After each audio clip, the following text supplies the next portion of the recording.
Rail গেটটা খুলে দিয়েছে, কর্তব্যতা পালন করেনি, আর কতক্ষণে বাচ্চাদের নিয়ে বাচ্চাদের যাচ্ছে গাড়ি। এই ভয়াবহ ঘটনা ঘটল।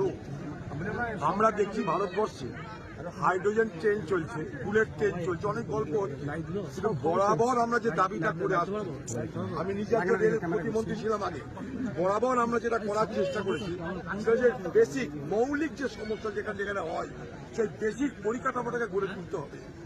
এই বেসিক পরিকাঠামো গড়ে তুলতে না পারার কারণে আজকে কেন কর্মচারী খুলে দিল? তাহলে কি সে ট্রেন্ড নয়? তাহলে কি সে জানে না? না তাকে কি কোনো ক্যাজুয়াল ডাকা হয়েছে, না তাকে কি আউটসোর্সিং করা হয়েছে, কোথাও থেকে নিয়ে আসা হয়েছে ভাড়া করে?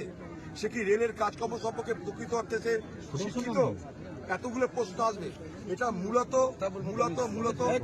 রেলের সুরক্ষার প্রশ্ন। সেই সুরক্ষার দায়িত্বে যারা আছে তাদের গাফিলতির কারণে আজকে এটা হয়েছে। এটার পূর্ণাঙ্গ তদন্ত হওয়া উচিত।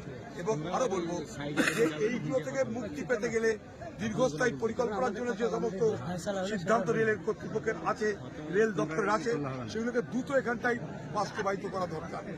নাহলে এই শুধুমাত্র একটা ব্যক্তির জন্য এতগুলো বাচ্চার প্রাণ গেল, কেউ মৃত্যুর সঙ্গে পাঞ্জা লড়ছে, কেন এত বড় ক্ষতি হলো, এতগুলো বাচ্চার প্রাণ গেল, এটা এই এলাকার মানুষের কাছে অত্যন্ত বড় প্রশ্ন।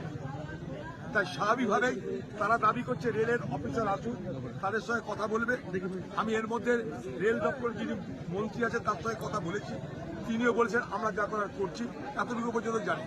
আমি রেলের মন্ত্রী অশ্বিনী কুমার সাহেবের সঙ্গে কথা বলেছি, এখনো বললাম, কারণ আমি যখন দায়িত্বে ছিলাম তার সঙ্গে চেনা জানা ছিল, পুলিশ লাঠিচার্জ করছে। আচ্ছা অজিত দা, এর আগেও একবার এখানে অ্যাক্সিডেন্ট হয়েছিল এই পয়েন্টেই, এটা কিন্তু আন্ডারপাস করার দরকার। অবশ্যই আন্ডারপাস করা দরকার, তারপরে আন্ডারপাস করতে জমি দরকার, কিংবা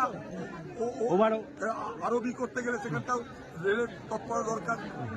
আন্ডারপাস এখানে হয়নি, আন্ডারপাস অনেক জায়গায় হয়েছে, এখানে হয়নি। এটা রেলের পরিকাঠামোর অভাব, রেলের পরিকাঠামোর দুর্বল, তাই এই ঘটনা। রেলমন্ত্রী কি বললেন? রেলমন্ত্রী আমাকে বলছেন যে আমি সব ব্যবস্থা করবো যা যা করার রেলের পক্ষ থেকে, এবং আমাদের অফিসারকেও আমি পাঠাচ্ছি। আপনি একটু ওখানটায় মানুষকে শান্ত থাকতে বলুন।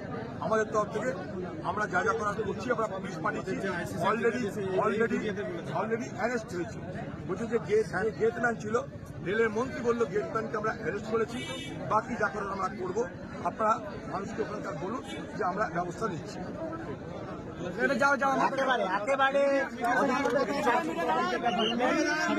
অজিত চৌধুরী যেটা বললেন, আমাদের কথা আছে, क्लिपটা पड़े दिखाओ कार क्लिप लाओ। दादा क्या बात हुई है रेल मंत्री से इस बारे में? मैं सुबह ये सुना कि यहाँ बड़ा हादसा